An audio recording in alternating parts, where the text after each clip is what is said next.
এমন একজন আল্লাহর পেয়ারা বান্দা যিনি হিজরি ৪র্দশ শতাব্দীর মুজাদ্দিদ ইমাম আহমেদ রাজা খান ব্রেলভির রহমতুল্লাহি আলাইহির ১০৭তম ওফাত বার্ষিকী স্মরণের আজকের যে মহাসুন্নি সম্মেলন ওরসে আলা হযরত এই অনুষ্ঠানটির সভাপতি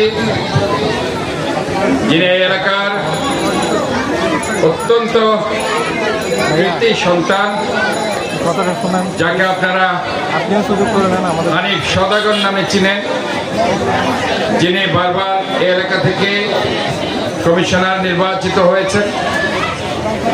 গত ১৬ বছরে হয়তোবা এই স্বৈরাচারী সরকারের ভোট ডাকাতির কারণে হতে পারেননি। আমাদের অত্যন্ত প্রিয় আলহাজ মোহাম্মদ হানিফ সওদাগর রেজভী আজকে এখানে মেহমানে আলা হিসেবে উপস্থিত আছেন। আল্লামা হাসান রেজা আল কাদেরী আমাদের মধ্যে প্রধান বক্তা হিসেবে উপস্থিত আছেন। হরতুল্লাহ আল্লামা বদিউল আলম রেজভী আজকে আমাদের মধ্যে বিশেষ অতিথি হিসাবে এখানে উপস্থিত রয়েছেন এই এলাকার মাটি ও মানুষের নেতা, যিনি বারবার এই সংসদে আসন থেকে জাতীয় সংসদের মাননীয় সংসদ সদস্য এবং মন্ত্রী হিসাবে আপনাদের উন্নয়নের সাথী হয়েছেন। বারবার আন্দোলন সংগ্রাম করতে গিয়ে জেলে গিয়েছেন।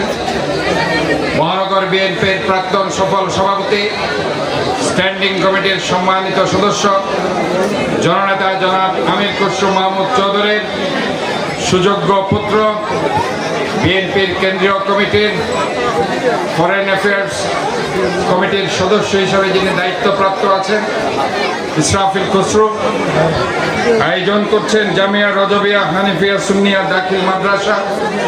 আমি আজকে মঞ্চে অনেক আলেম ওলামা, অনেক জ্ঞানীজন, অনেক মাদ্রাসার অধ্যক্ষ, শিক্ষকগণ এবং আমার সামনে এই এলাকার যারা মুরব্বী, এই এলাকার সমস্ত অধিবাসী নারী পুরুষ, আমার রাজনৈতিক দলের নেতা নেতৃবৃন্দ, কর্মী ভাইরা এবং বিভিন্ন মাদ্রাসার ছাত্ররা যারা উপস্থিত হয়েছেন, সবাইকে আমি চট্টগ্রাম সিটি কর্পোরেশনের পক্ষ থেকে এবং আমার ব্যক্তিগত পক্ষ থেকে শুভেচ্ছা জানাচ্ছি, ধন্যবাদ জানাচ্ছি।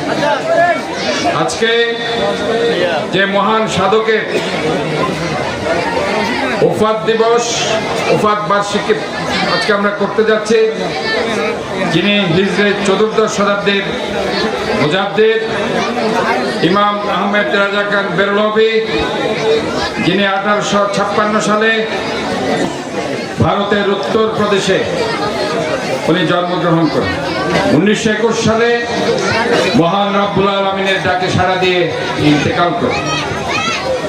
আজকে এখানে ওনার ওফাত দিবসে আমরা শুধু এইটুকুই বলতে চাই, যুগ যুগ ধরে এইসব মনীষীরা, আল্লাহর প্রিয় বান্দারা, যখন মানুষ বিভিন্ন কুপথে, অন্যায় পথে, অসৎ পথে যখন চালিত হয়েছিল, ইসলামকে যখন ভুলে যাচ্ছিল, ওনারা সেখানে গিয়ে ইসলামের প্রদীপ জ্বালিয়েছে।